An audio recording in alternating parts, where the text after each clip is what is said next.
Tolong arahkan kameranya ke muka kalian. Sebisa mungkin seragamnya kelihatan.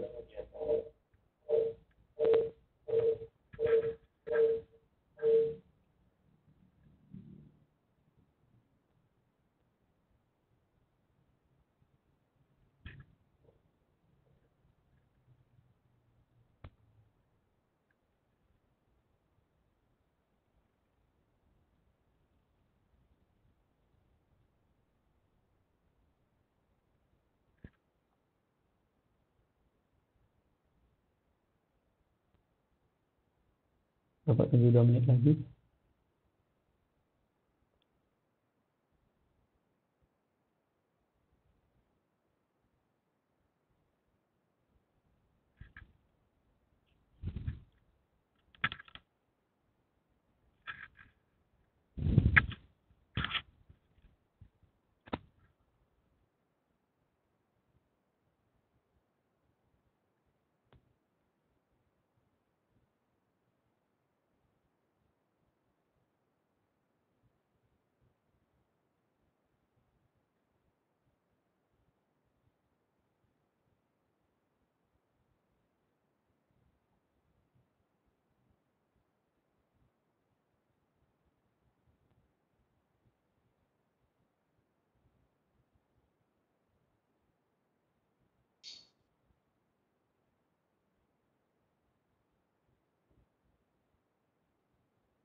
Oh, son.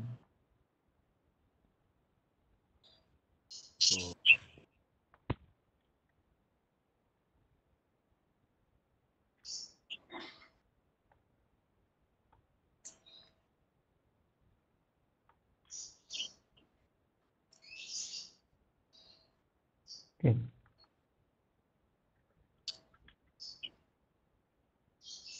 Oke. Silakan bisa dimatikan kameranya untuk menghemat paket data. Kita akan mulai pembelajaran pada hari ini. Assalamualaikum warahmatullahi wabarakatuh. Waalaikumsalam warahmatullahi wabarakatuh. Warahmatullahi wabarakatuh.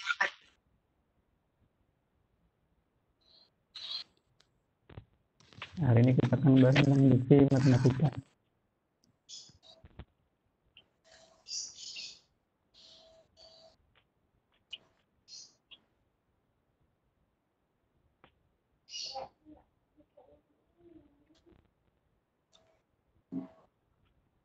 Oke, materinya bisa dibaca ya.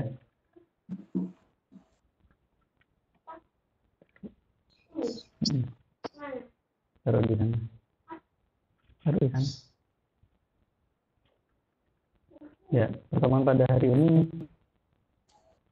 Bapak batasi sekitar 30 menit. Jadi nanti misalkan meeting ini selesai, berarti sudah batas 30 menit. Ya, hari ini kita akan membahas dan Bapak akan membahas tentang induksi matematika.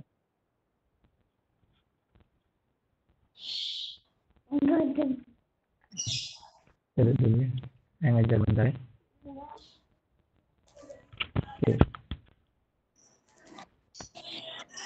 Untuk induksi matematika, ini dibagi menjadi 3 bagian. Yang pertama adalah pernyataan matematis berupa barisan, berupa ketidaksamaan, yang terakhir adalah berupa keterbagian. Misalkan slide ini nanti tidak terlalu jelas, kalian bisa nonton videonya lagi nanti di YouTube setelah ini. Nah, dari ketiga materi ini kita akan bahas semuanya satu persatu. Bapak menargetkan selesai dalam 2 kali pertemuan. Karena waktu kita terbatas selama pandemi COVID ini, jumlah pertemuan dipangkas jadi separuhnya, jadi materinya akan Bapak coba manfaatkan. Oke, sebelum masuk ke pembahasan induksi, kita cek dulu prinsip induksi matematika. Ya, salah satu cara pembuktian dalam matematika, induksi matematika sendiri, intinya adalah kita membuktikan kebenaran suatu pernyataan.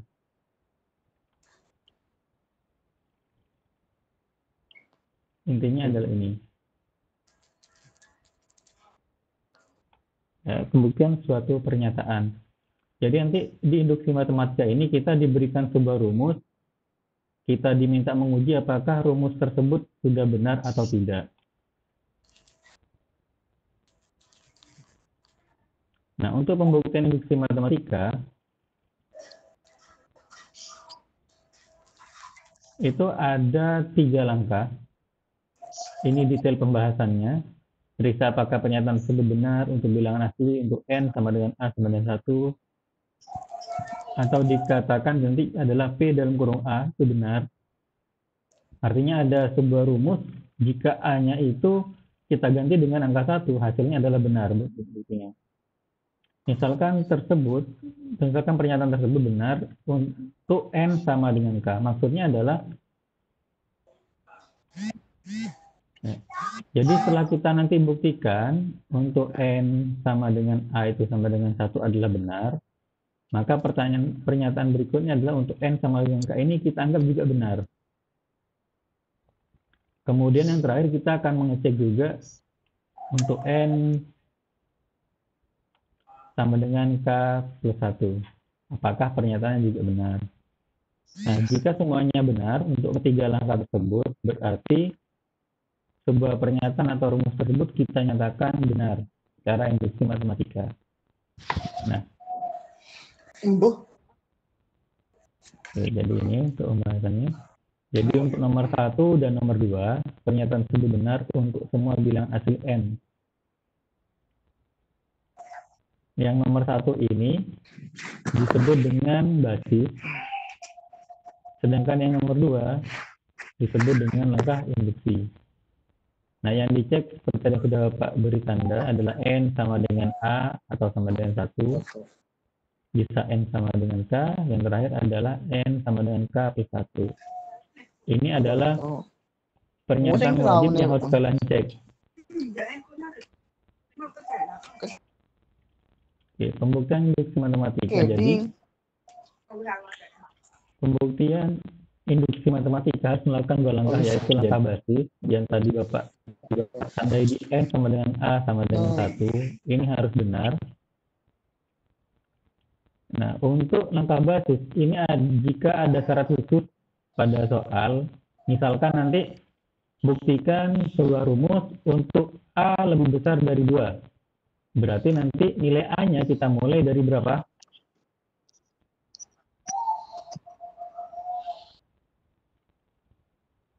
Ada yang bisa jawab?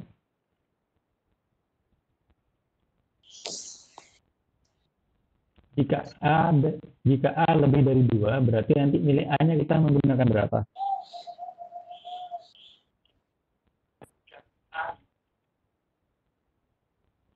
Jika A lebih dari 2, berarti kita menggunakan A dengan nilai berapa?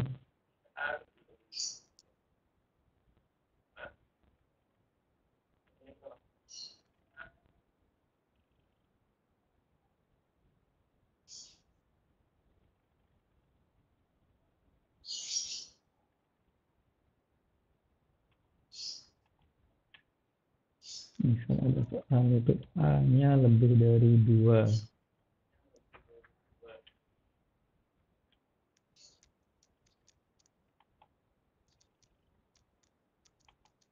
Ai.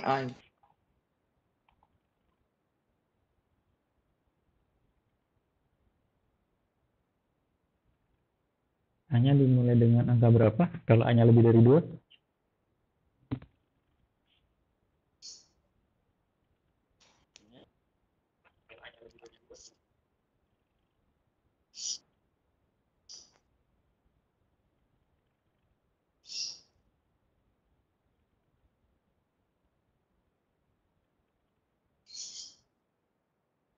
Suara Bapak terdengar nggak?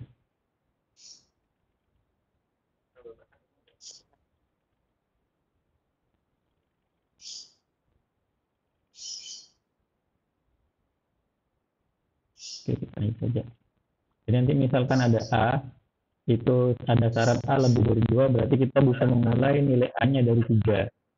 Jadi jangan dimulai dari angka 1. Oke, selanjutnya untuk langkah induksi. Langkah induksi ini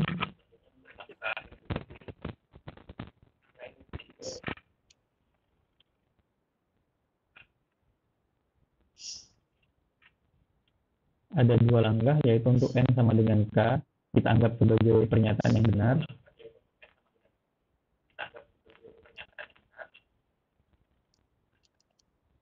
Oke, kalau putus-putus coba dicek layarnya saja ya. Nanti misalkan ada permasalahan kita bahas lagi dulu ya. Ya, untuk N sama dengan K plus 1, ini juga harus dinyatakan bahwa nilainya adalah benar.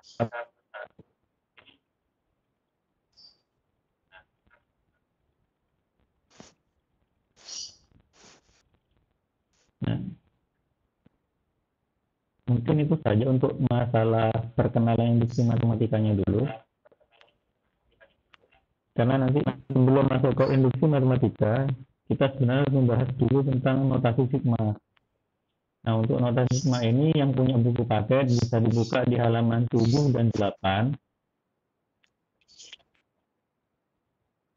Nanti untuk yang tidak punya bisa mencatat sifat-sifatnya dengan screenshot pada presentasi Bapak pada hari ini, atau bisa cek di link YouTube-nya nanti.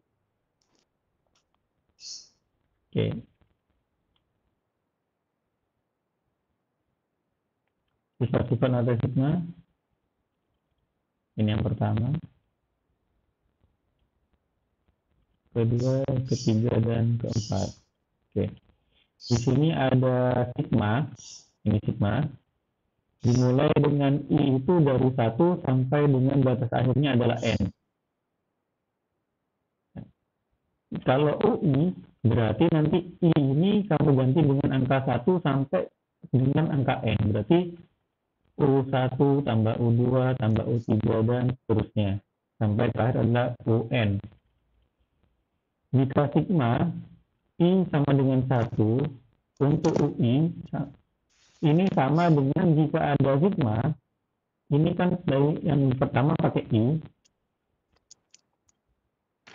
Ya, kalau ini pakai I, sedangkan ini pakai J, kalau dia sama-sama dimulai dari angka 1, dengan rumus yang mirip, di sini UI, sedangkan sini UJ, berarti pernyataan kedua sigma ini adalah sama, hanya berbeda simbol saja.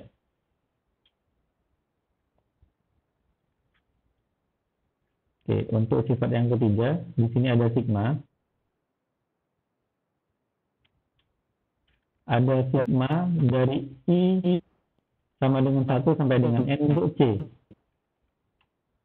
Oke, hanya C saja. C ini adalah konstanta. Ya, C adalah konstanta, sehingga kalau C hanya konstanta, maka cukup C ini dikalikan dengan N. Sehingga muncullah Cn. Untuk yang nomor 3. Sekarang untuk yang nomor 4. Sigma I sama dengan 1 sampai dengan N untuk CUI. Oke. UI di sini adalah sebuah rumus. Sama seperti di sini. ya, adalah sebuah rumus. Nah, posisi C karena dia konstanta, boleh kita letakkan sebelum sigma. Ya. C ini kan ada di tengah, itu boleh ditulis di sebelah kiri sigma. Oke, ini untuk sifat yang nomor 4.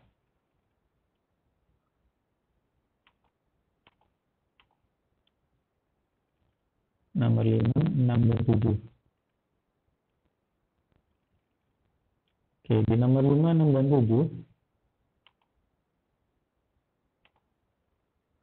Nah, di sini adalah sigma dengan rumus atau formulanya adalah berupa penjumlahan atau pengurangan. Nah, jika menemukan bentuk sigma semacam ini, kalian boleh mendistribusikan sigmanya kepada setiap pernyataan seperti ini.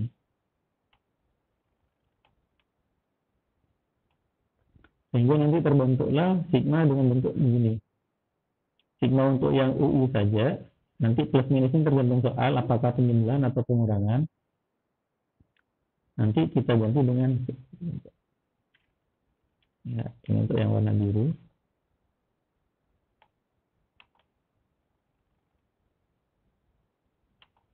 Oke, misalkan sigma ini kita kalikan lagi dengan yang C, berarti nanti bentuknya menjadi seperti ini.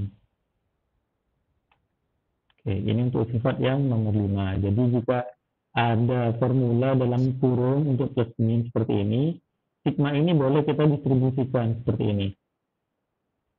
Oke. Selanjutnya, jika ada bentuk, kalau tadi hanya penjumlahan biasa atau pengurangan, ini bentuknya adalah kuadrat. Bentuknya adalah kuadrat. Kalau bentuknya kuadrat, maka kita bisa menjabarkan bentuk kuadrat ini. Berarti kan UI kuadrat, ini. Kemudian 2 dikalikan C, dikalikan U. Berarti jadinya adalah 2 UV. Kalau konstanta tadi boleh letakkan sebelah kiri. Maka letakkan sebelah kiri. Nah, kemudian V pangkat 2. Berarti jadinya V kuadrat.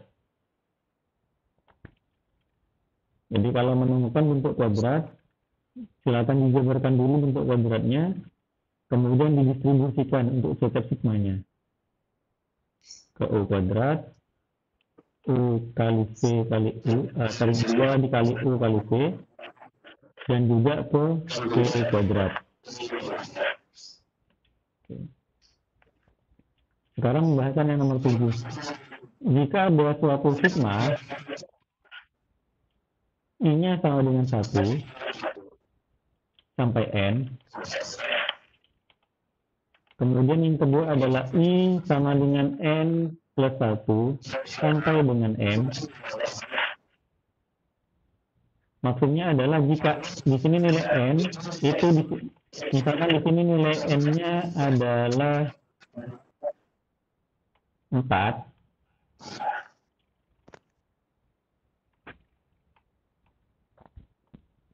Nah, yang warna biru ini kan N plus 1, berarti misalkan dia nilainya adalah 5,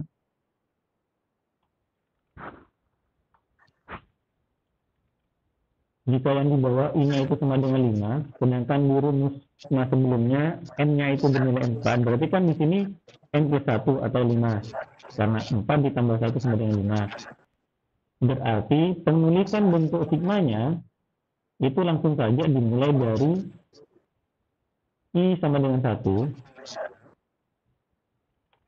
Kemudian kita ambil yang miliknya sigma di sebelahnya, yang M. Batas terakhir paling tinggi. Kita letakkan di paling atas. Nah, syarat berikutnya adalah formula yang ada di tengah itu harus sama. Kalau di sini UI, berarti di sini juga UI. Kalau berbeda, maka tidak boleh menggunakan penulisan rumus semacam ini. Bapak hapus bagaimana dilihat. Nah, jadi kalau misalkan di sini nilainya 4, yang di sini nilainya adalah 5, kemudian di sini sama UI, ini juga UI, berarti boleh ditulis seperti ini. Kita ambil yang I sama dengan 1, tertingginya adalah N, kemudian UI kita tulis kembali.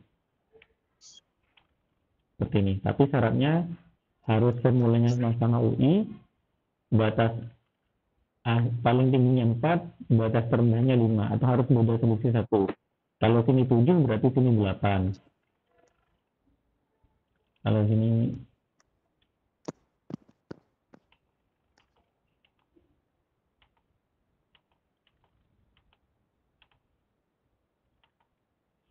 misalkan di sini nanti nilainya adalah 7, berarti di sini nilainya harus 8. Ya, harus solusi 1. Oke, itu untuk sifat yang ketujuh. Kita next lagi. Ini ada sifat 8 dan 9.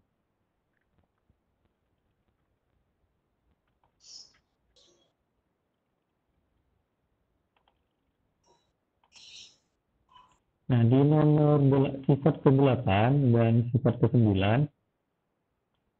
nah di sini kita bisa cek ada I sama dengan 1. Sedangkan di sini I-nya sama dengan 0. Yang di sini I-nya sama dengan 2. Pada sifat ke-8 ini, kita diminta untuk menyesuaikan suatu sigma. Maksudnya begini, misalkan di sini I-nya kan dimulai dari angka 1. Kalau kita diminta membuat sigma dengan I sama dengan 0, berarti bagaimana caranya supaya rumus sigma yang kita buat itu tidak merubah nilai dari sigma sebelumnya. Nah, sigma sebelumnya kan I sama dengan 1, UI sigma I sama dengan 1 sampai N untuk UI.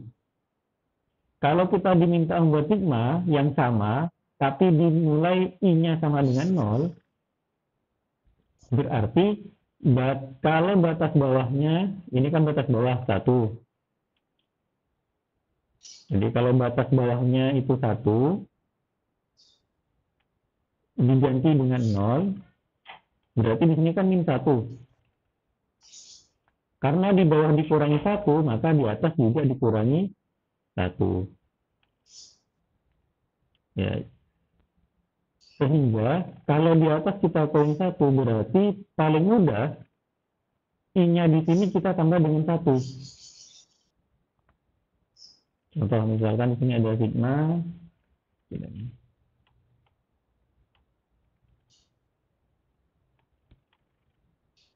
Misalkan sigma N sama dengan 1 sampai I.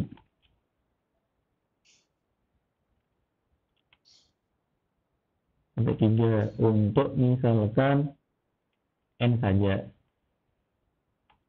Berarti ini kan sigmanya adalah 1 ditambah 2 ditambah 3. Nah, kita diminta membuat sigma untuk N-nya itu sama dengan 0. Otomatis kita kurang 1 kan?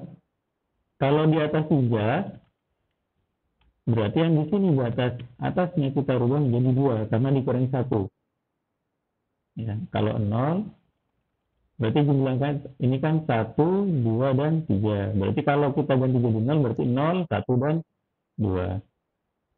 Nah, karena di sini kita kurangi 1, kita kan pengen angka pertama adalah harus bernilai 1 juga. Nah, tadi kita punya N saja. Punya N saja kan? Nah, kalau N ini dimulai dari 0, kita masukkan, kita substitusikan, maka nilainya nanti menjadinya adalah 0 tambah 1 tambah 2. Berarti kan ini tidak sama. Yang ini 0, yang ini 1. Ini kan nggak sama berarti. Nah, supaya sama, berarti kita rubah rumusnya. Seperti ini tadi, kalau dikurangi 1, ini kan 1 kan 0, berarti kan ini 1. Berarti rumus UI-nya kita tambah dengan 1. Berarti ini N plus 1. Sehingga rumusnya nanti menjadi 0 ditambah 1. Selanjutnya adalah setelah 0 adalah 1. N-nya kita ganti 1 ditambah dengan 1 juga. Ditambah lagi N berikutnya bernilai 2. Berarti 2 ditambah 1. Nah, sehingga hasil akhirnya kita sama. 0 tambah 1 adalah 1. 1 ditambah 1 nilainya adalah 2. 2 ditambah 1 nilainya adalah 3. Berarti ini benar. Ya, berarti nanti nilainya adalah sigma N sama dengan 1 sampai 3 untuk N itu sama dengan sigma N sama dengan 0 sampai 2 untuk N ditambah 1. Ini sama. Oke, ini yang dimaksud dengan sifat nomor 8.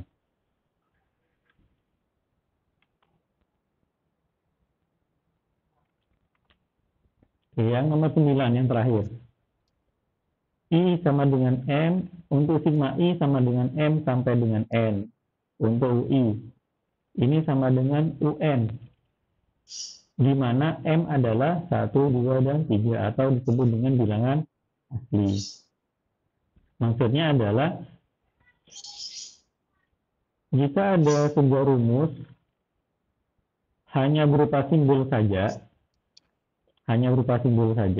misalkan nanti ada sigma M sampai dengan N. Ini kan hanya sebatas simbol.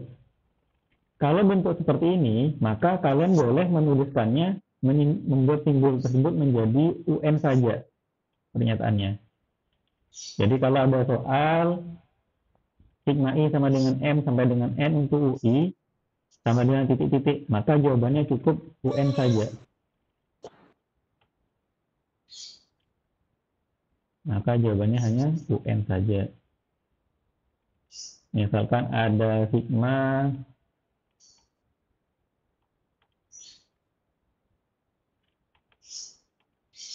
N sama dengan 1 sampai N untuk misalkan hanya N lah seperti ini. Maka kita ganti dengan M biar gak bingung.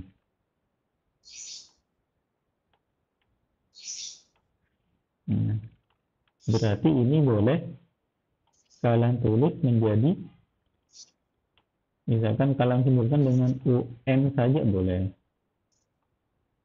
Atau misalkan mau disimbolkan, anggaplah karena M berarti jadi nilainya M.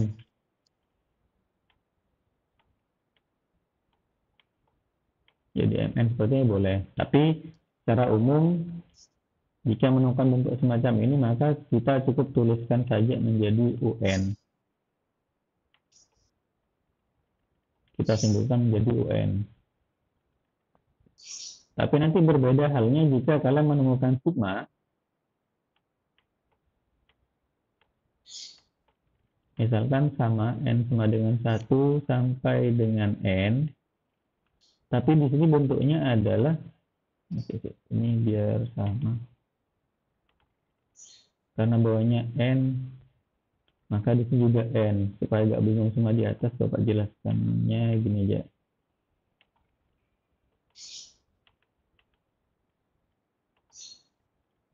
Jadi misalkan di sini adalah Z, maka di sini juga Z.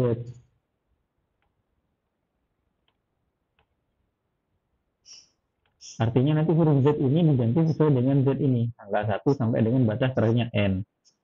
Ya, berarti kalau sini ada Z Ketika Z sama dengan, untuk sigma Z sama dengan 1 sampai N, untuk Z saja, itu boleh kamu tulis menjadi UN. Tapi beda halnya jika nanti ternyata nilainya adalah Z kuadrat, bukan Z kuadrat. Nah, untuk Z kuadrat ini nanti akan ada sendiri rumusnya. Nah, ini akan kita bahas di pertemuan berikutnya. Jadi yang sekarang cukup yang Z saja yang kita bahas dulu. Nanti misalkan ada bentuk Z kuadrat bagaimana, kalau misalkan Z pangkat 3 bagaimana. Nanti batas yang kita bahas adalah hanya sampai dengan Z, misalkan sama dengan 1 sampai N. Di akhirnya adalah Z pangkat 3 saja. Nah, rumus-rumus ini akan kita buktikan di pembelajaran induksi matematika. Untuk yang kuadrat dan pangkat 3 nanti. Akan ada di induksi matematika di bentuk pernyataan berupa barisan. Nanti akan kita buktikan apakah bentuk sigma ini adalah benar jika kita simpulkan sebagai UN atau rumus yang nanti mengisi titik-titik ini. Oke. Ini untuk sifat-sifat notasi sigma. Ada 9. Untuk yang buku paket tadi,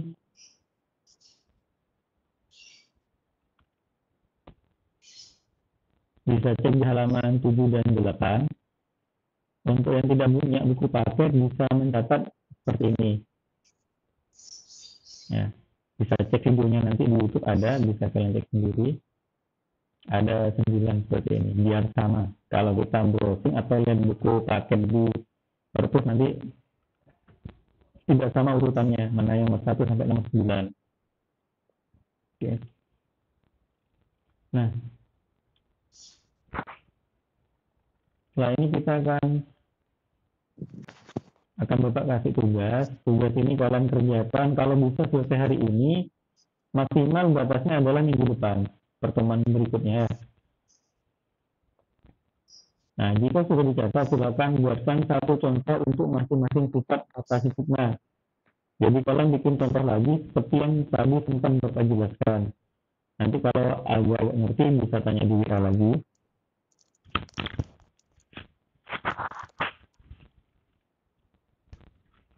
Nah, format catatannya, sifat-sifat notasi sigma kalian tulis dulu. Nanti kalau sudah, baru tulis contoh dari sifat-sifat notasi sigma. Jadi yang nomor 1 sifatnya, itu contohnya seperti apa, 2 bagaimana, 9 bagaimana. Nah, perhatikan sebelum di halaman, terdapat identitas Anda. Jadi di buku catatan, di bagian atas, sebelum kamu menuliskan sifat-sifat, di atas tulis tugas keberapa. Ini nanti jadi tugas kedua ya. Tugas kedua, misalkan nama kalian siapa, kelas berapa, nomor induknya berapa. Baru di bawahnya tulis sifat-sifat notasi sigma yang ini. Sifat-sifat notasi sigma, kemudian contohnya. Kalau sudah berganti halaman, nanti tulis gini lagi.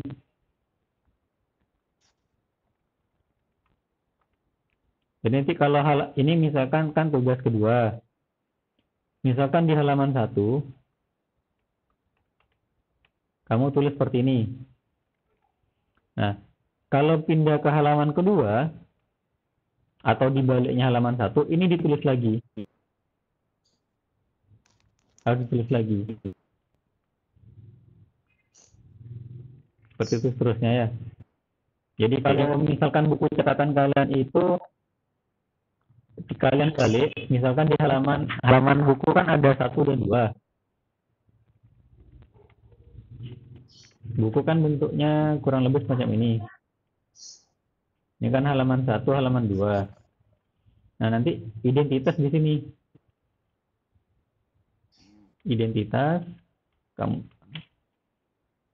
Identitasnya taruh sini. Nanti identitas berikutnya taruh sini lagi. Buka lagi buku halaman 3 dan halaman 4. Nanti tulis lagi identitasnya. Kemudian di halaman 4 juga ditulis lagi identitasnya. Sehingga nanti ketika difoto, Bapak tahu di lembaran itu memang tugas kalian yang difoto, bukan tugas temannya yang dikirim ulang. Ya, jelas ya? Ya. Oke, betul. Nah, nanti nguploadnya di sini.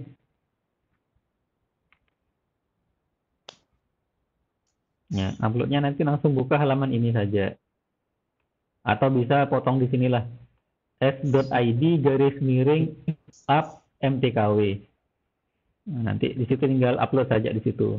Sekali ngupload, kalian hanya bisa 5 foto. Satu kali ngupload cuma bisa 5 foto saja nanti. Ya, sekali unggah hanya 5 foto saja. Pastikan ukurannya maksimal itu 1 MB. Nggak boleh lebih. Oke, meetingnya tinggal 5 menit lagi. Ya, itu untuk tugasnya. Mungkin itu saja pembahasan dari Bapak. Kurang lebihnya Bapak minta maaf. Assalamualaikum warahmatullahi wabarakatuh. Ini link YouTube-nya bisa dicatat jika pembahasan barusan agak kurang jelas. Jadi nanti di videonya bisa kalian lihat, kalian post untuk di screenshot dan sebagainya. Oke, itu saja dari Bapak. Terima kasih. Assalamualaikum warahmatullahi wabarakatuh. Waalaikumsalam warahmatullahi wabarakatuh. Silakan bisa meninggalkan ruangan meeting ini.